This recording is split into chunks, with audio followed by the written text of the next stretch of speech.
Hello, I'm Donna Brown, and welcome to Acrylics in Action. If you're a beginning painter or art student, or an experienced artist now interested in using acrylics, our program will give you an overview of the diversity of acrylic paints and mediums and show you some exciting applications. Acrylic paints and mediums are the most versatile and permanent artist materials available today. Unlike traditional oil paints, acrylics are easy to use, dry quickly, and thin and clean up with water. Plus, acrylics are generally less expensive than oils and don't require the use of many toxic and irritating mediums and solvents. During our show, we'll meet two artists who have worked extensively with acrylics. First, we'll meet Rosemary Gessick, who will demonstrate the types of acrylic paint and their uses. Then, we'll meet Jim Taylor, who will show us some exciting techniques using acrylic mediums. Mediums are added to acrylic paints for a variety of uses. We'll see how some mediums help build texture and how other mediums improve the flow and workability of paint. Acrylic mediums can also add special surface characteristics to paint, make an excellent adhesive, and can even be used to protect painted surfaces from dirt and pollution. Now, let's meet Rosemary. Rosemary, you work a lot with acrylics. What is it about them you like the most? I like working with acrylics because of their permanency, their versatility, and their quick drying time. I also like the wide variety of colors available, particularly the bright colors. With acrylics, I can duplicate any traditional technique from watercolor to impasto and even sculpture. Okay. Well, before Rosemary demonstrates those techniques, let's talk a little about what acrylics are and look at two different formulations of acrylic paint. Acrylics are a water-soluble emulsion, which means they're made up of tiny particles of plastic resin suspended in a water solution. Pigment and other ingredients are then added to make paint and mediums. When brushed onto a surface, the water in the acrylic emulsion begins to evaporate. This allows the resin particles in acrylics to bond together to form a tough, durable film that is actually porous and breathes like our skin. Because of this, acrylic paintings stay more flexible than oil paintings and won't crack or blister with age. The most widely used acrylic brand is Liquitex, which was introduced in 1955 as the first commercially available line of fine art acrylics in the U.S. There are two formulations or types of Liquitex acrylic paint, tube acrylic and jar acrylic. Together, they give artists the broadest range of colors and techniques available. Tube acrylic has a thick, buttery consistency and performs much like oil paint. For example, tube acrylics hold knife marks and brush strokes, making it the ideal choice for artists who enjoy heavy, tactile painting, and it stays flexible when dry, allowing you to build up surfaces quickly. Acrylics also dry quickly, so that thick overpainting and glazing can be done within a short period of time, without disturbing the underpainting and without the danger of cracking and peeling later. Since a thicker paint dries more slowly, tube acrylic remains wet longer than jar acrylic, allowing it to be better manipulated for a longer period on the painting for direct mixing and blending. Thin coats of either tube and jar acrylic can be painted over in a matter of minutes. Paint applied very thick will remain workable longer and take several hours to dry. Jar acrylic, in comparison, is quite fluid. Its creamy consistency allows it to be easily thinned with water and mixed with mediums. It flows smoothly across surfaces and can be applied with a brush without leaving brush strokes. Jar acrylic is ideal for airbrush, textile painting, watercolor techniques, graphic illustration, photo retouching, and hard edge painting. Acrylic paints should only be thinned with water, acrylic medium, or a combination of both. Never mix oil paint or thinners such as turpentine with acrylics. When using water alone as a thinner, remember not to use too much. If you do, you'll reduce what's called the binder in the paint, which means the acrylic resin particles will be spread too far apart to form a film when the water evaporates. By using acrylic medium with the water, you reduce the chance that you'll over-dilute the binder in the paint. Tube and jar acrylics are available in a wide variety of colors and specialty colors. Specialty colors like interference, iridescent, and fluorescent can be used by themselves or with acrylic mediums to create many unusual effects. Interference colors contain tiny flecks of mica covered with titanium. When light hits the mica, it's refracted and produces an effect similar to what you see when a thin film of oil floats on water. Iridescent colors mimic the effect of bronzing powders and can be used to create iridescent or metallic effects like bronze, gold, and silver. Fluorescent colors absorb ultraviolet light. As a result, they appear to fluoresce or glow and will visibly overpower paints made from traditional pigments. Now that we've seen the differences between tube and jar acrylic paint formulas and a bit about specialty colors, let's talk briefly about how you should apply acrylics to surfaces. Now, there's one rule that you must follow if you want your work to be permanent, and it has to do with using the proper support or painting surface rather than a painting technique. Don't paint on slick, hard, shiny, or non-porous surfaces. Now, this includes plastic, oil-primed canvas, glass, shiny metals, unsanded hardboard, or surfaces that appear greasy. Acrylic paint will stick to these surfaces initially, but it can be peeled off and isn't suitable for permanent work. Now, just about every other type of surface can be painted with acrylics. Primed canvas, burlap, cloth of all kinds, papers, wallboard, plaster, the list is endless.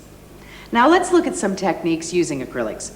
Acrylic paints can be used in a seemingly unending variety of techniques, including glazing, impasto, textile painting, airbrush, mural painting, silk screening, and collage. Acrylics are also great for watercolor techniques. By mixing a small amount of jar acrylic with water, you can create a watercolor. And just about anything you can do with watercolors, you can do with acrylics, including wet and wet, dry brush, wash, and line techniques. One big difference is that once acrylics are dry, they're waterproof, so you can overpaint and create multiple washes without ruining the underlying color. And because acrylics are permanent when dry, you don't always have to protect your work with glass. Another popular technique using acrylic paint is airbrush. Acrylic paints offer the most permanent, flexible, and brilliant airbrush color. To use acrylic paint in an airbrush, you must thin it first so it flows through the airbrush. Water or a mixture of water and a medium called flow aid will increase the flow of paint through the airbrush. Flow aid prevents clogging and increases absorption into the painting surface. Because thinning with a combination of water and flow aid allows the paint to pass through the airbrush easier, the airbrush can be operated at a slightly lower pressure and held closer to the work to create greater detail. You can airbrush on canvas or even fabric. Always remember to wear a mask while operating an airbrush. Even though the mist is made up of non-toxic paint and water, you don't want to breathe anything into your lungs except oxygen. Jar acrylics can also be thinned with water and acrylic mediums to make a great textile paint. Unlike dyes that often only work well with specific fibers, acrylic paints work on most natural and synthetic fibers and their blends. They also work well on suede and leather surfaces. Choosing the right technique to apply the paint depends on the fabric you're using. Make sure to thin the paint to retain the feel of the cloth. Watercolor or airbrush techniques usually give the best results. Remember to pre-wash the fabric to remove any sizing finish, and it's always a good idea to complete and clean a test piece of fabric to determine the compatibility of cloth and technique. To apply the paint, stretch the fabric over a piece of cardboard, or in a hoop if you want. Then place a piece of wax paper underneath the fabric to prevent the acrylic paint from sticking to the surface below. For permanency, the paint should always penetrate the fiber and not lie on top. Be sure to let the paint dry thoroughly for at least 48 hours before washing or using the fabric. In addition to watercolor and airbrush, other techniques using acrylics on textiles include painting directly from the jar or tube, stamping, stenciling, block printing, and even marbling. Rosemary has shown us a lot about the basic types of acrylic paints and some fascinating techniques. But now let's meet Jim Taylor, who will explain the types of acrylic mediums and varnishes available and how you can use them. Jim, you're both an artist and an art teacher. Can you tell us a little about mediums and how we can use them? Well, Donna, that is the most frequently asked question by my students. And I explain that in painting there's personal preference. Some artists like a canvas that is smooth, some like a canvas that has got a little texture to it. Some painters like transparent color, some painters like opaque color. Some artists even like a very textured or rough surface to paint on, and I explain that acrylic mediums and varnishes give us those choices. Right. The range of acrylic mediums and varnishes is extensive, and they allow you to alter the way acrylics perform. Using different mediums, you can get everything from the heavy pull and viscosity of oils to the ease of fine line airbrush spray. Acrylic mediums and varnishes add flexibility, durability, and protection. Use them to produce added saturation and intensity of color, or to subdue a reflective sheen that will make your work easier to view. Generally speaking, mediums are mixed with paint to get a desired working characteristic, like a thinner or thicker paint. Now, a varnish is used over a painted surface to protect it, or as a means to change the surface sheen of the painting, like changing a glossy surface to a matte or a non-reflective one. Now, you can use mediums in a wide variety of techniques, from watercolor to bas-relief and even sculpture.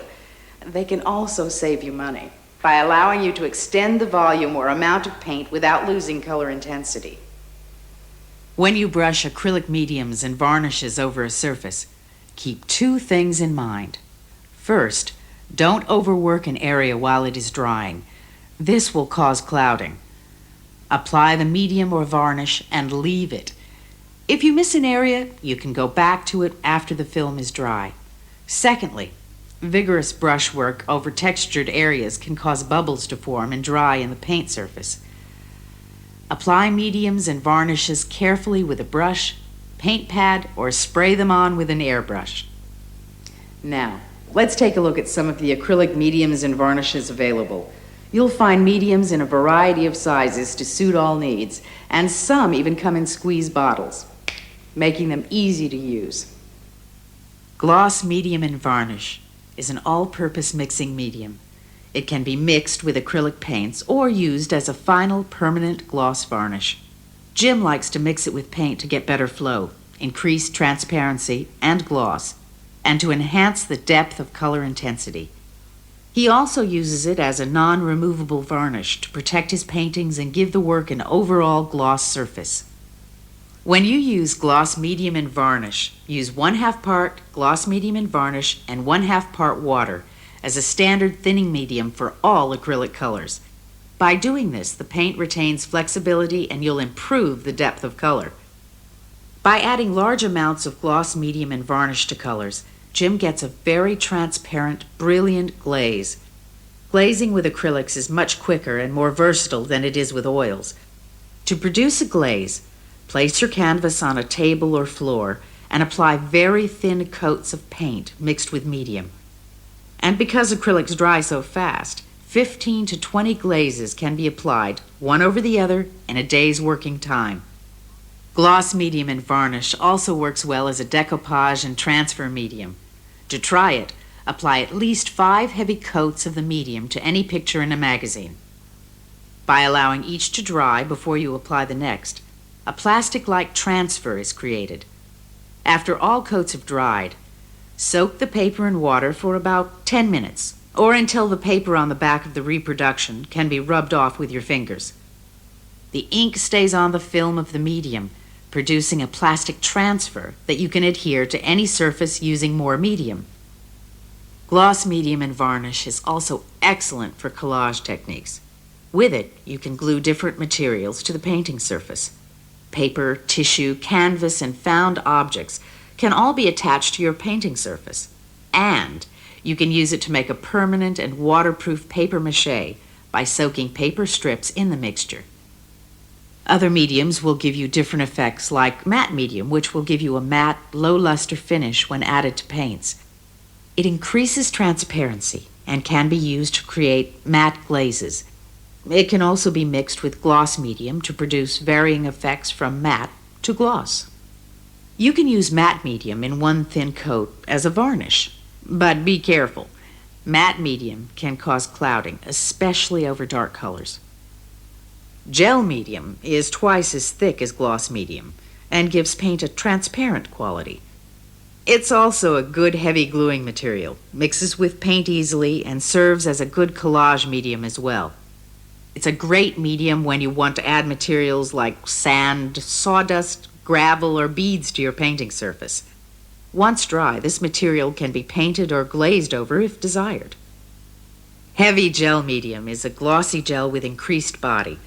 When you add it to acrylic paint, it allows more oil-like brush and knife work. It has great density, holds a peak well, and adds increased brilliance and transparency to paint as more is added. Heavy gel medium also keeps paints workable for a longer period of time. Matte gel is a medium-bodied gel that's similar to gel medium in viscosity, yet it dries to a satin matte finish. When you add it to tube acrylic, it retains the characteristic paste body while reducing the surface gloss of the color. Added to jar acrylic, it increases the body while reducing the gloss and glare. The more matte gel you add, the more transparent the color becomes, resulting in thick matte or semi-matte glazes. You can also use matte gel as heavy sizing for canvas when troweled smoothly on canvas with a palette knife. It tightens the canvas, protects it, and seals it without producing a slick surface. Gel-X and Jarpaque are paint extender mediums that can be added to increase the volume or amount of paint without losing the intensity of the color. Gel-X is formulated for tubes, while Jarpaque is formulated for jar acrylic. Both mediums give the paint a slight matte finish. But remember, if you use more than 50% medium, a slight tinting effect will occur. An interesting medium that will give you dynamic effects is iridescent tinting medium. It produces a whole palette of iridescent or metallic colors. You should use very small amounts of paint with the medium initially, adding paint until you get the desired effect. Transparent and translucent colors work best, although you can also use it with any color. Colors will increase in their iridescent quality and become much more effective as they dry. Liquitex acrylic modeling paste is made of marble dust and acrylic medium, which dries to a stone-like consistency. It can be used directly from the bottle, or by letting some of the water evaporate, it can be worked with your fingers like clay. It will also crack like clay if allowed to dry too quickly, so make sure you keep the container covered as it sets up. When dry, it can be easily carved or worked with mallet, chisel, and rasp.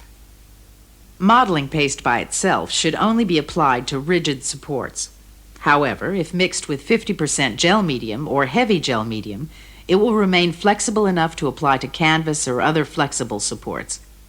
When mixed with mediums to a workable consistency, it can be used in a cake decorator, applied with a knife, or brushed onto wood frames to create a bas-relief effect.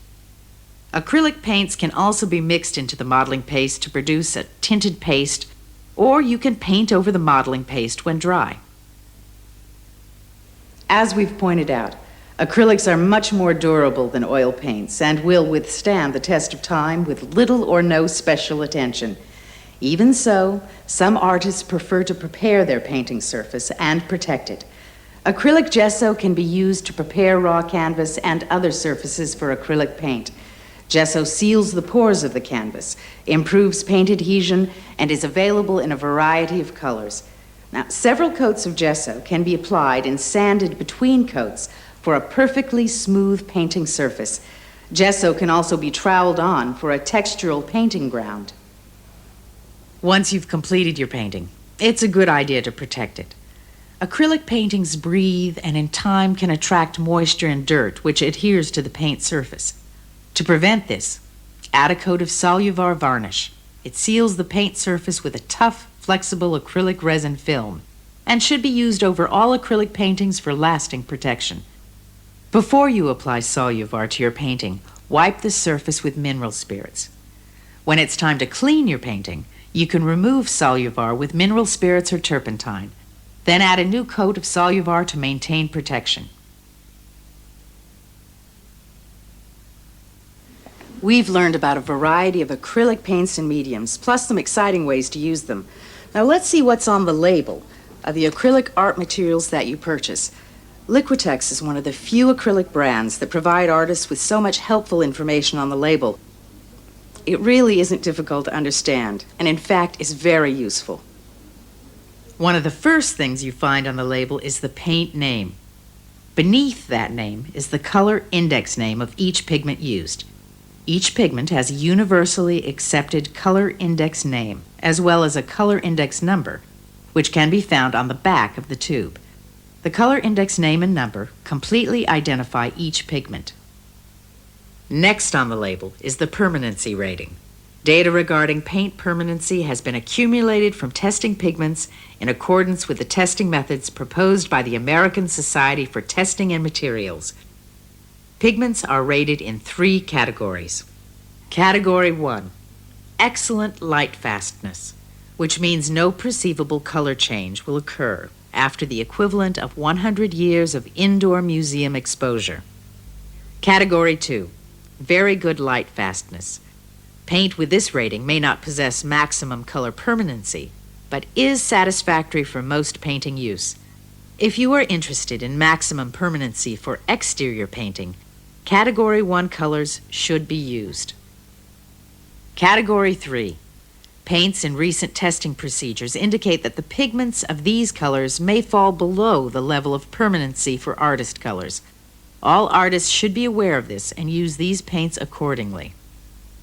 The next line tells you whether the color is transparent, translucent, or opaque. This tells you the degree of coverage you will get and the color's painting and mixing characteristics. Next is the Munsell hue position. It identifies the color in relation to the Munsell color system, which is the recognized standard of color identification. The next listing on the label is value rating. Value numbers on the label measure the color in terms of light and dark. Pure white is scored 10, pure black is 0. The higher the number, the lighter the color. Below value is listed chroma rating. Chroma, or color intensity, is identified by a number from 0 to 20. The brighter the color, the higher the number. Aqua red, for instance, has a chroma notation of 15, while aqua violet has a notation of 8. A progressively higher number is used to show increased brightness of a hue. Between 0 and 5, the colors of any hue are low in saturation. From 5 to 10, the strength of a hue is quite evident. A rating of 10 or more indicates a very vivid color. The color mixing guide position, found next, is illustrated by the hue position band and represents the hue column on the color mixing guide where the color falls. The specific hue of a color may be at center line or lean toward one or another spectrum neighbor. The Liquitex color mixing guide, which is available wherever Liquitex paints are sold, is an excellent resource for mixing and understanding colors and their position on the spectrum. On the label of every Liquitex product is listed relevant toxicity information. Binney & Smith, maker of Liquitex fine art materials, is a charter member of the Art and Craft Materials Institute, which has examined all Liquitex product formulations and has made recommendations for labeling. All products are certified to be properly labeled in accord with the American Society for Testing and Materials. Well, now you should have all the basic information to begin using acrylic paints and mediums in your work. We certainly hope you've enjoyed acrylics in action. If you'd like additional information on what we've covered, plus other techniques, look for the acrylic book by Liquitex, available wherever Liquitex art materials are sold.